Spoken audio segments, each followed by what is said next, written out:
So this session is all about the 10 things that you can do as a parent while maybe you're waiting to see specialist services, or perhaps you're waiting to get in with your GP, or maybe you're not quite sure what's going to happen at the GPs and you kind of want to get stuff sorted before then. These are the different things that you can do. Now, I have to start with a disclaimer, as I have done for a lot of my sessions, just to let you know that all of the advice that I provide here is more sort of educational. It's not really medical advice or therapeutic advice, because, of course, I don't have clinical responsibility for your child or your family, and therefore it's difficult for me to offer individualised advice. But I really want to have the opportunity to share some of my ideas with you. And really what I'm talking about here is the kind of things that I would do if I found myself in this situation with my daughter, or perhaps if a mummy friend came to me at the school gates and asked me about one of her teenage children. These are the kinds of things I would think about with her. So please see this much more as educational. Some of this will seem right to you, some of this won't sound quite right. Choose what you want to try. So the first thing that I always talk about, actually, and you'll probably see me do this in other sessions as well, is increasing presence.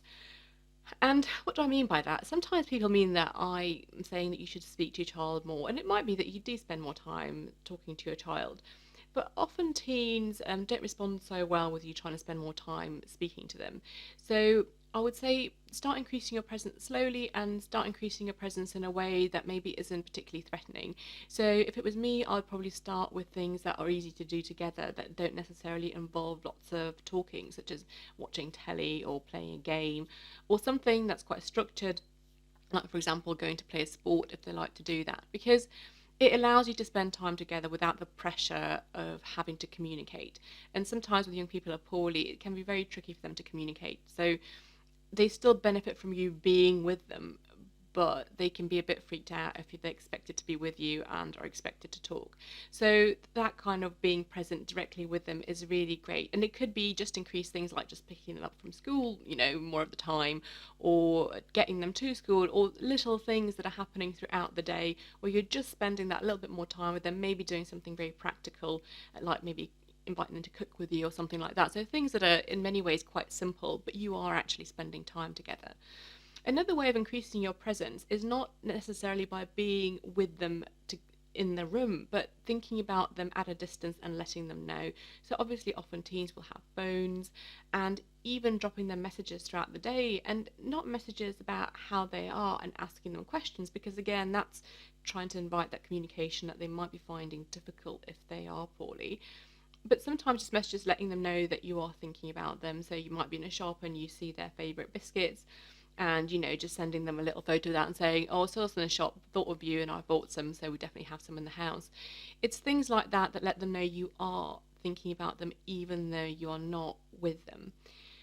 And those little things can be really, really helpful, as long as you're not expecting a response back and you don't get at them for, why didn't you reply to me? Why didn't you text me back?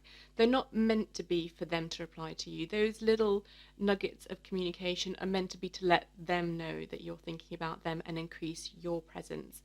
I'm a really great fan of this, and I use this strategy, and not just with my daughter, but with other people that I, have relationships with as well, because I find that little communication that they're being thought about at a time when they imagine that you're not thinking about them is just really helpful, especially when it's consistent and you're doing it every day or most days. It just builds up that experience for your teen that you're thinking about them, that they are in your mind, and being kept in mind is a really, really powerful positive emotion.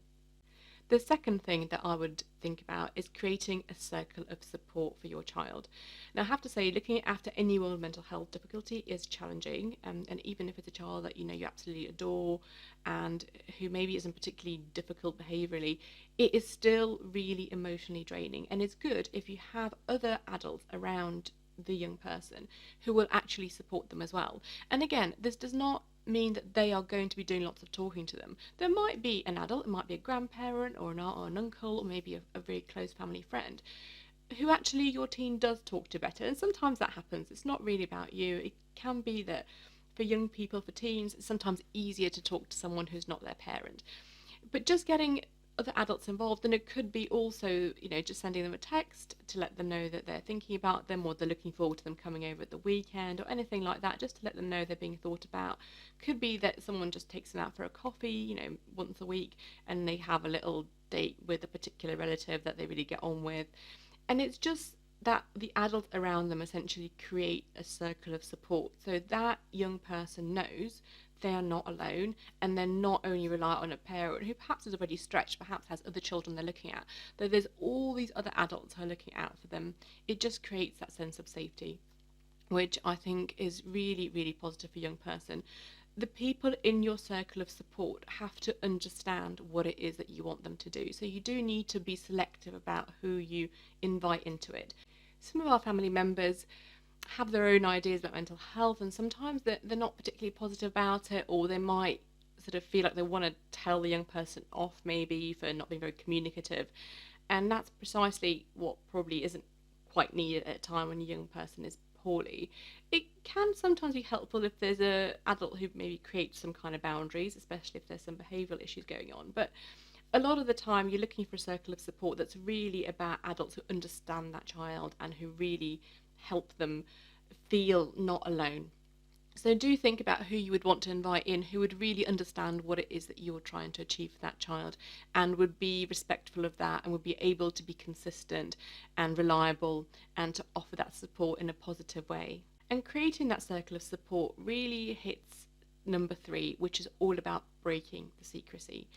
So many of the parents that I've met over time have said that they really struggled to tell anyone about their child having difficulties, because they felt that people would judge them and that they would think it's their fault. And this can go for both people who are in their families but also professionals, and they really let it go on and on for a very long time until they do seek any support, whereas actually if you seek support early, it's easier to rectify some of the things that are going on. So I think breaking that secrecy in a sensitive way with people who are going to be understanding about what's happening for your family is really key. And again, like the circle of support, you do have to be careful about who you tell, because some people aren't going to be very kind about that kind of information, but hopefully you will have some people who around you are their friends or family members who will be able to be understanding about what's happening with you, be able to be kind to you. And if you're struggling with that, then do think about getting professionals involved as well. I mean, you should think about that anyway, and certainly don't be embarrassed about telling professionals about what's happening in your life, because they will have heard about those things before. But if you're really struggling to get anyone around you, get to professionals quicker, because if you're unsupported, it's really, really hard to manage those things alone. So even more important to get to professionals as quickly as possible. But certainly breaking that secrecy, again, helps the young person know that they are not alone, and that you're going to enlist other adults to help them. And some parents really worry about, will my child feel I've broken their confidentiality, and I'm sort of shaming them in front of people. And I think that's all about choosing the right people who are going to be understanding and kind, and also letting your child know that you need to enlist the help of other adults, because this is an important and big thing. You're taking it very seriously, and you want other people on board to help both of you, really. So it's how it's presented, I think. And I know that sometimes children say, well, please don't tell my dad, or please don't tell my grandma. If those people genuinely care for your child and you think they'll be able to handle it well, then it's vital that you explain to them that you are going to tell them, because actually you need those people on board to help you. So for me, I think breaking the secrecy is very important. I know that not everyone agrees with that approach, and I've certainly come across adults who haven't told anyone until it's got really bad, and they've gone to the GP, and eventually they get to our services and they really have very little support. But I think a lot of the time that doesn't work out very well, certainly not in my experience when I've seen young people and their parents. So please do think about whether you can break that secrecy earlier to make sure that you have a really good network of support for both you and for your child. The fourth thing that you can do is think about what's happening in the family, because so many different things can come out of family difficulties. So it's really not uncommon for me to see a young person with a variety of different diagnoses, and there will be some element of what's happening in the family that's contributing to what's going on. And I'm not saying that what's happening in the family causes absolutely all illnesses, but there's often a contributing factor to other things that are happening in the young person's life. And not everything you can change, but you can certainly try and change what happens in the family. So it's something that's within our control as parents. So I think it's important to be honest and look at it. Children really pick up on discord. They know that if your marriage, for example, is really hitting the rocks, they will be aware of it. Even if you're trying to keep all the arguments away from your children and you're trying to make sure that they don't really know what's going on, often they pick things up. They're curious. Teens do look into things, and it's unrealistic to think that they really have very little idea. They will know something is happening, but they won't quite know what, and this will cause them a lot of stress. So I think, first of all, looking at what's happening in the family and being open about it, discussing it, and telling your team what you're doing about it. And there's obviously lots of different things that you can consider, whether you consider, something formal like counselling, whether you consider just having a conversation, with your partner or as a family, just getting it out there and showing your teen that it is being sorted in one way or another is really important, because that is something that is within some level of control. So it's important to influence it if you can. The fifth thing is to really look at what's happening with you. Because again, especially if you're the main carer, so you're someone who provides most of the support for your teen, if you're not okay, if you're very anxious, if you're very low, if you're very stressed, if you're experiencing your own mental health difficulties outside of that, they will absolutely pick up on it. And they'll be worried about you, they'll try and care for you, it will stress them out. So I think it's really, really important that you are honest with yourself. And if you haven't sought your own support for your own mental health, if that's happening to you, please do get that sorted. If it's something to do with external stresses at work, what can you do to alleviate some of that? So absolutely think about yourself. Your children will be picking up on any kind of negative feeling, anxiety, stress that you're having, even if you don't tell them about it. They'll be picking up on it. Sometimes it's scarier for them if they don't know what's going on, and because they can pick something up but they don't quite know what it is. And there's lots of things that children pick up on a sort of physiological level. It's not even happening in a kind of fully logical way. They just feel it, because actually if you've been the main carer and they've got a significant attachment to you, there'll be almost physiological ways they're attuned to you that are very difficult to sort of prevent. Really, they will just pick things up. So always be honest, and again, always show your child how you are dealing with that problem. There is a problem and I'm going to the GP. There is a problem and I'm talking to work about it and I'm reducing my hours. Being honest about it and taking action and showing them what action you take will just help alleviate some of their stress about it. The sixth thing that you kind of got to get good at is tolerating not knowing. So sort of going slightly back to the first point I made, sometimes as parents we just want to know what's happening, and we can get into huge battles of trying to extract that information from our child, and it's really awful. It can feel like a huge battle. You can feel like they're being difficult. You can feel like they just don't want to tell you and you just need to know and you can't make any decisions until you know. And actually that's not true. Sometimes children don't exactly know what's happening for them, and they don't tell you not because they're being awkward, but because they can't quite explain it. They don't always have the capability to explain their feelings. Sometimes they just don't feel safe for whatever reason, and that can be part of the illness itself, and they can't quite tell you. And I think as a parent you have to step away from that. If your child, asking your child's okay, but if they're not able to tell you for whatever reason, getting into those battles isn't going to make them tell you. And certainly in my experience, as someone who speaks a lot to teenagers about their feelings, trying to extract it doesn't really work. You can keep returning to that question as time goes on and things change, but it's not something that's worth doing kind of over and over again on a daily basis and trying to demand that you know what it is that's happening. What I usually recommend more is just spending time together that isn't about talking about what's going on. And that's where the presence comes in, because the presence allows you to connect. And sometimes when you've connected over a period of time, the talking comes better. Some children aren't great at talking just generally. They're just not great at describing their feelings, and you're never going to get a lot out of them. But if they are talkers, certainly connecting first will make it a lot easier to talk later. So if your teen is one that doesn't want to tell you what's happening, it's okay not to know. It's okay to tolerate that and just focus on being present and connecting through other ways that don't involve discussing at great length what's going on for them. It will make them feel a lot less threatened, a lot more cared for, and as I said, it will allow that connection to build up so that you can talk about it later on. The seventh thing you can do is get the basics right.